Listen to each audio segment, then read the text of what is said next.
হ্যাঁ, বস্তায় আদা চাষ না মাটিতে আদা চাষ, কোনটা আসলে ভালো ফলন পাওয়া যায়? আহ, হয় কি মাটিতেও ভালো হয় না, আমি যে মালচিং দিয়ে যেটা দেখছেন যেটা করছি, ওটা ছাওয়া জায়গা একদম। ওটা আমার মানে ফেলিতে যায়, মানে অপ্রয়োজন, মানে যেখানে কোনো কিছু হবে না, অনাবাদি জায়গা বলা যায়, এরকম জায়গাটা কিছু চাষ করছি। কিন্তু ওটা মনে হচ্ছে যে ওটা রেজাল্ট ভালো হয়েছে, সাইজটা ভালো ছিল। আর বস্তা একদম খারাপ না মোটামুটি, হ্যাঁ, কিন্তু ব্যাপার হচ্ছে যে অতি বৃষ্টি হলে বা বেশি পানি হলে, যেমন গত বছর পানি ছিল, বন্যা ছিল, একটু ক্ষতি হয়েছে আদায়, হ্যাঁ।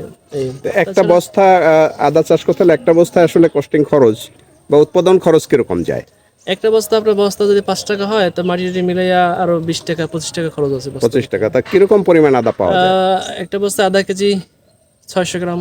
আদা কেজি 600 গ্রাম। বাজার মূল্য কত বর্তমান? এখন আছে আপনার 150 টাকা কেজি আছে, হ্যাঁ, 150 টাকা কেজি হলে সেক্ষেত্রে 75 টাকা। 70 টাকা। এভারেজ 75 টাকা খরচ যায় হলো আপনার। খরচ আপনার 25 টাকা খরচ যায়, 25 25 টাকাতে টাকা।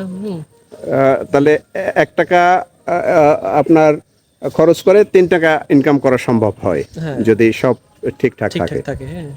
জি, ধন্যবাদ।